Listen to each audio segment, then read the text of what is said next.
ايه بقى موضوع الايزومريزم ده بقى؟ علشان هنتكلم فيه الخلاصه بقى في الايزومريزم. بص يا عم، في الايزومرات يعني ايه؟ ويعني ايه كمان تشكل؟ بص يا قلبي، الايزومير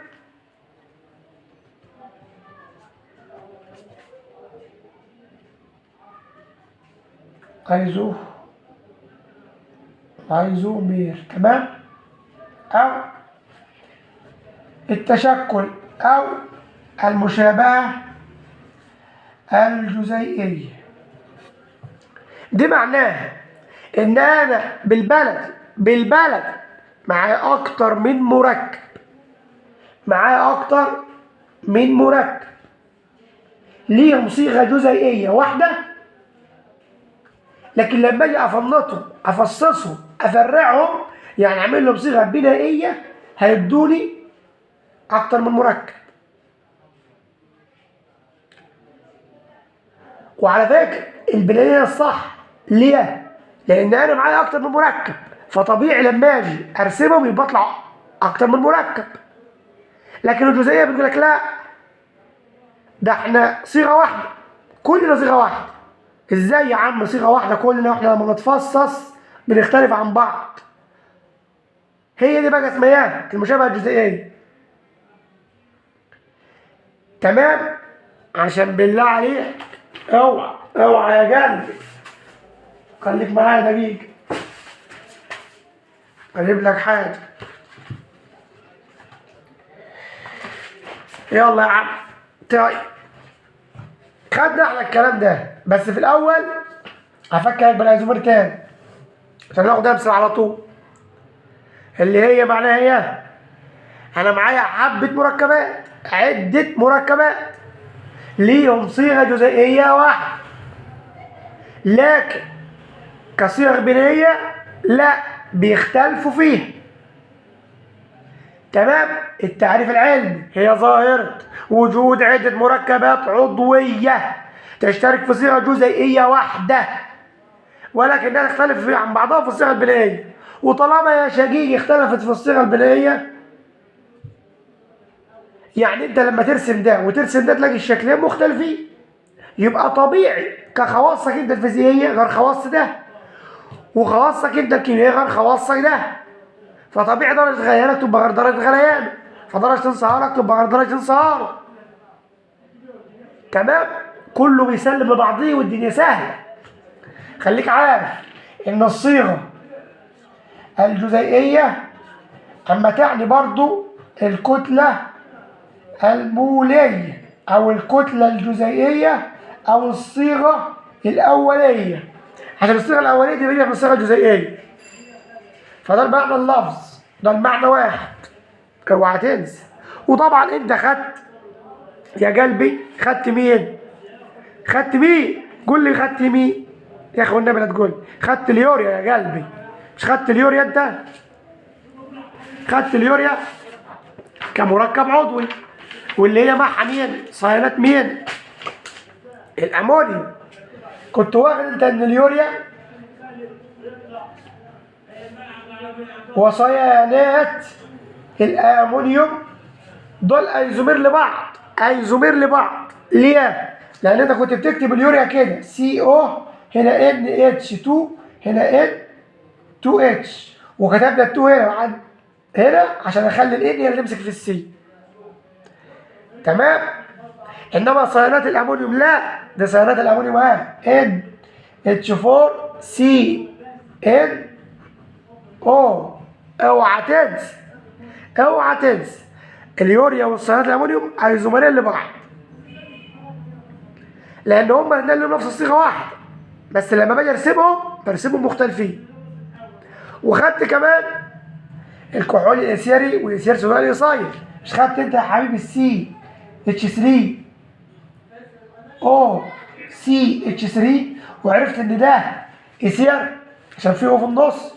وخدت سي اتش 3 سي اتش 2 او اتش، مش خدت ده او اتش في الطرف؟ يعني كحول هنا إيسير أهو، هما الاتنين لهم نفس الصيغة والله.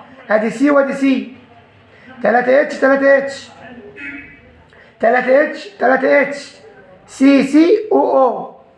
يعني أنت لو جمعتهم كام سي؟ أدي سي وأدي سي، ده سي، يبقى سي 2. كام اتش؟ كام اتش؟ 6. كام او؟ او 1. الصيغة الجزئية دي ليها شكلين، شكل كحول وشكل إيسير.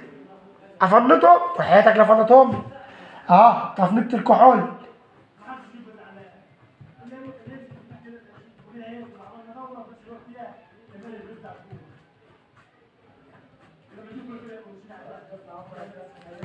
تمام. تعال نفنط بقى بتاع الإيسير. سي او سي، هنا اتشات،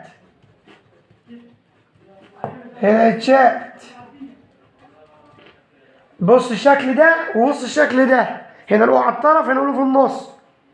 فطبيعي يا قلبي طالما اختلفنا في الشكل يبقى خواصك غير خواص الفيزيائيه، خواص غير خواصك الكيميائيه، غليانك غير غلياني، انصهارك غير انصهاري. انت ممكن تتفاعل مع حاجه وانا ممكن ما اتفاعلش مع حاجه. شفت الدنيا سهله ازاي؟ لكن بيتفقوا فيها في الصيغه الجزيئيه. تمام. يلا نحل امس عشان وقت الفيديو هيطول قوي. تمام. يلا نحل امس على طول، هنحل مثالين مع بعض. مثال اهو بيقول لك ما عدد ايزومرات. انت شايف ولا مش شايف؟ مش شايف، معلش بقى. رقم 49 بيقول لك ما عدد ايزومرات الكان الذي يحتوي على 19 رابطه سيجما. هو في 19 رابطه سيجما. انا عايز اعرف المركب ده، وبعد ما اعرفه تقول لي فيه كام ايزومير. يا عم عينيا، هو في كام رابطه سيجما؟ 19.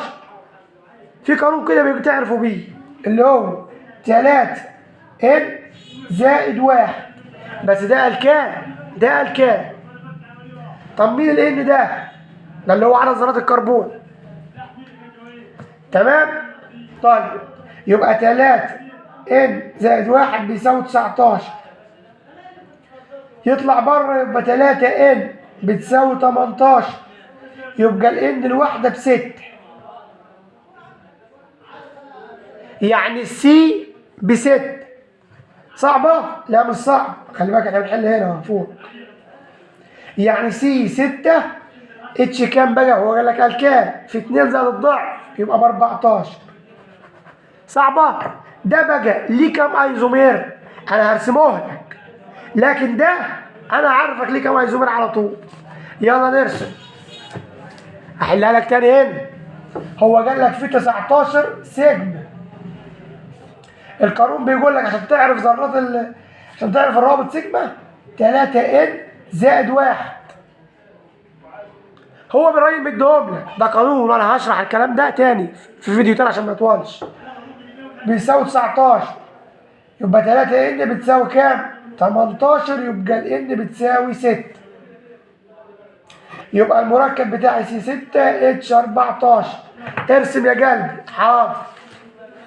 1 دايما ترسم المستقيم في الاول. 2 3 4 5 6 2 4 6. ادي الست. طبعا هنا في اتشات. لما باجي اعمل ايزومير باخد من على الحرف وارمي جوه، بس لما باخد على الحرف وارمي جوه ما برميش على الاطراف. يعني انا هاخد ده اللي هو رقم 6 وهحطه هنا، يبقى هفرعه على هنا على 2 او على 3. اوعى تقول لي فرع هنا تاني. طب ما انت لو فرعت من هنا يبقى على 2، لانك انت فرع هنا على 2، فانت هتعد من هنا يبقى 2 برضه. يلا هنمسك ده وندخله جوه، بس هندخله فين؟ هنا. بدل ما هم 6 يبقوا 5، اللي هو قصر وفرع. 1 2 3 4 5. الستة حطها يا عم هنا. يبقى دي 1 ادي 2. خلاص مش هحطها هنا، هحطها هنا. يبقى الغي دي واحطها هنا. يبقى دي رقم 3. يبقى 1 2 3. طب انا ما اقدرش احط هنا تاني، لان انا هعد من هنا 2 ودي عملت خلاص، هقصر تاني وافرع. يبقى بدل ما هم 5 يبقى 4 كده، يبقى عايز فرعين عشان يبقوا 6 كربون. هحط واحد هنا وواحد هنا. عد كربوناتك 1 2 3 4 5 6 وانا معايا 6. ده رقم كام؟ ده رقم 4. طب اقدر افرع كمان تاني واحده؟ 1 2 3 4. هحط فرع هنا وبدل ما احطه فوق لا هجيبه هنا. يبقى دي كده 1 2 3 4 5 6. ده الشكل رقم كام؟ 5. تقدر تعمل لي اشكال تاني؟ ما اقدرش. لو قدرت تفرع لي تاني وتعمل لي اشكال تاني انا ما عملتهاش اعملها. يلا. يبقى معايا كام شكل؟ 1 2 3 4 5. فعلا سي 6 دي ليها 5 ايزومرات، 5 اشكال اهو. صعبين؟ يبقى الاجابه بتاعتك هنا هتبقى ايه؟ 5. جيم. الاجابه هتبقى جيم. صعبه يا قلبي؟ ناخد واحده كمان، وخلي بالك انا هجيب لك الصعب. اللي تحتيه عدد الايزومرات للصيغه دي سي 5 اتش 12. حاضر يا عم. سي 5 اتش 12 حاضر عينيا. سي 5 اتش 12 سي 5 اتش 12. اول حاجه نرسم يا حبيب قلبي المستقيم. 1 2 3 4 5. وطبعا حط اتشات. خد من على الحرف وحط جوه، بس بعد عن الاطراف، قصر وفرق. خليها 4. والخمسه حطها فرع هنا. يبقى دي 1 ادي 2. ينفع اعمل تاني؟ اوعى تقول لي اجيبها هنا. طب ما هتعد مني يبقى 2 برضه زيي. لكن ممكن اعمل ايه؟ ممكن اقصر تاني. والله اقصر وفرع. يلا 1 2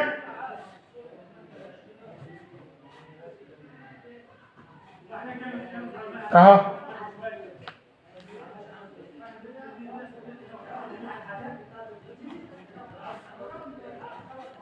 يا عم كمل. كسر على الاخر. كام كده؟ 1 2 3 4 5. 5 سي. 5 سي. يبقى ده شكل رقم 3. صعب يا قلبي؟ لا مش صعب. هو بقى هنا في السؤال ده بيقول لك عايز ايزومرات. الايزو يعني عايز مين اللي فيهم كم واحد ايزو. طب هي ايه اصلا صيغه الايزو دي؟ يا عم والله صيغه الايزو اما تبقى السي ماسكه في الاتش ومعها هي سي اتش 3 وهنا سي اتش 3. صعبه دي. صيغه مين؟ صيغه الايزو. اوعى تنسى حياه ابوك، اوعى تنسى صيغه الايزو دي احفظها زي اسمك. تمام.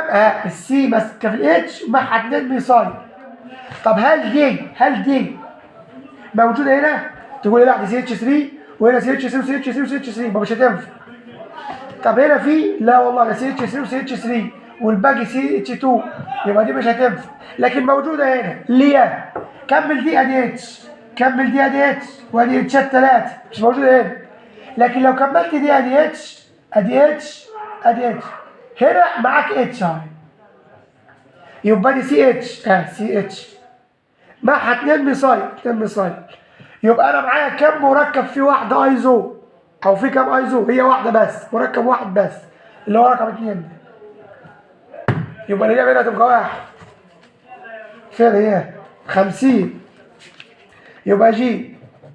تعالى بقى خلي بالك انا بحل لك على ايزومرات حاجات صعبه، حاجات تاني معها فبشغل عقلك. حاجات تاني بقى، واحده تاني رخمه شويه.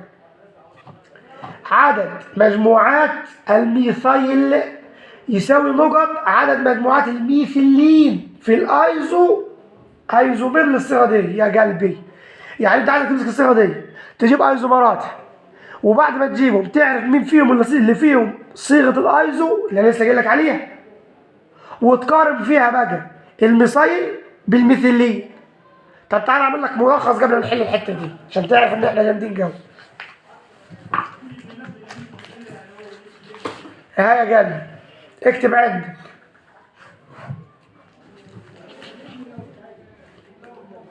بص الايزو اللي هو سي اتش 3 ماسكه في سي اتش فوق سي اتش 3. خد عندك اللي جاي ده السي 4 اتش 10 ليها 2 ايزومير. تمام. السي 4 اتش 10 ليها 2 ايزومير، اكتب الكلام ده عندك. طب السي 5 اتش 12 لا، السي 5 دي ليها 3 ايزومير، انما السي 6 اتش 14 دي ليها 5 وهو ده اللي عايزها. طب لو سي 7 هيبقى اتش 16 دي ليها 9 ايزومرات. اكتب دول عندك عشان ما تلوش تاني، اكتب واحفظهم بقى. تجي لك دي يبقى ليها كذا. هنا بقى هو بيديك الصيغه دي سي 6 اتش 14 بيقول لك عدد مجموعات الميثايل ايه بالنسبه لمجموعه الميثيلين اللي في الايزو ايزومير بتاع دي. يعني انت تمسك دي تجيب الايزومرات بتاعتها اللي هم الخمسه، تشوف مين فيهم صيغه الايزو وتقارن فيها بين الميثايل والميثيلين. طيب ايه هي يا مستر صيغه الميثيلين دي؟ يلا يا قلبي اقول لك عليها.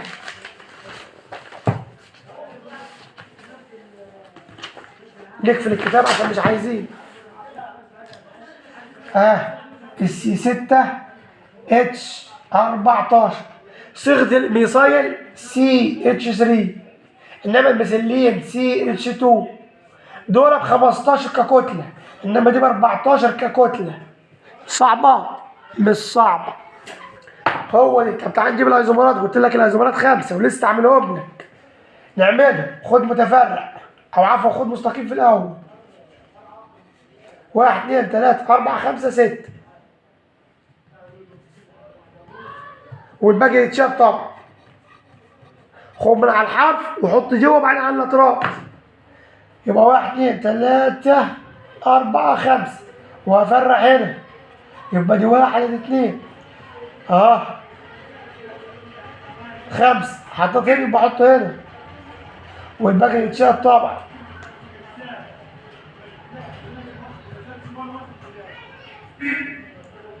رقم 3 4 قصر وفرع كمان، يعني بدل ما 5 خليهم 4 وفرع هنا وفرع هنا يبقى دي 2 وادي 4 يبقى 6. اخر واحدة بقى 4 هفرع هنا وهفرع هنا وطبعا هنا اتش وهنا اتش وهنا اتش اتش اتش اتش اتش اتش طبعا هنا اتش اتش اتش.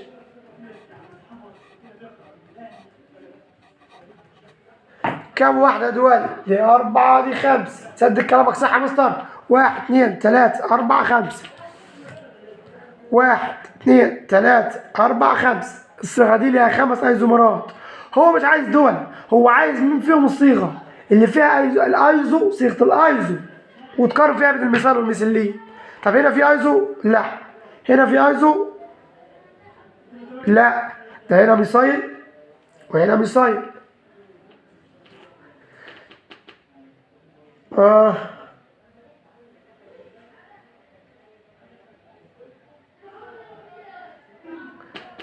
تنفع هنا ايزو ليه؟ يعني لو كملت دي اتش اتش اتش اتش، يعني ادي السي دي سي اتش 3 وهنا سي اتش 3 وادي سي دي صيغه الايزو يبقى دي واحده. يلا بقى نعد شوف تاني فينا ولا مفيش. هنا مفيش طبعا عشان الفرع هنا بعيد مفيش. طب هنا سي اتش 3 سي اتش 3 مفيش لان ادي سي اتش 3 وسي اتش 3 بس السي دي محاش اتش، دي محاش سي اتش 3 مش هتنفع. هنا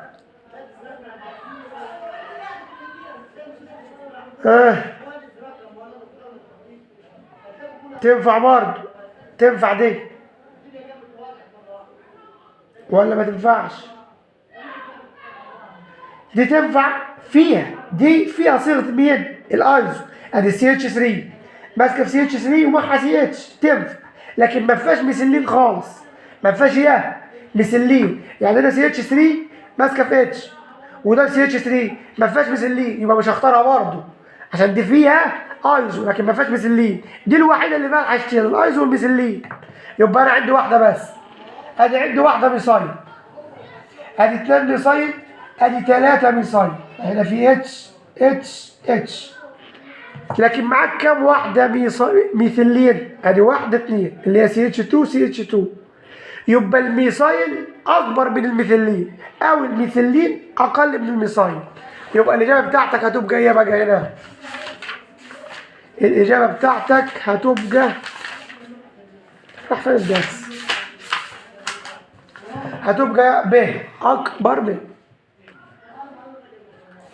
صعبه لان هو قال الميثايل في الاول، الميثايل طلعوا 3 والميثيلين 2 اكبر. صعبه. اتمنى تكون الدنيا سهله. حل، واللي يغلبك ابعت لاخوك وانا تحت امرك في اي وقت.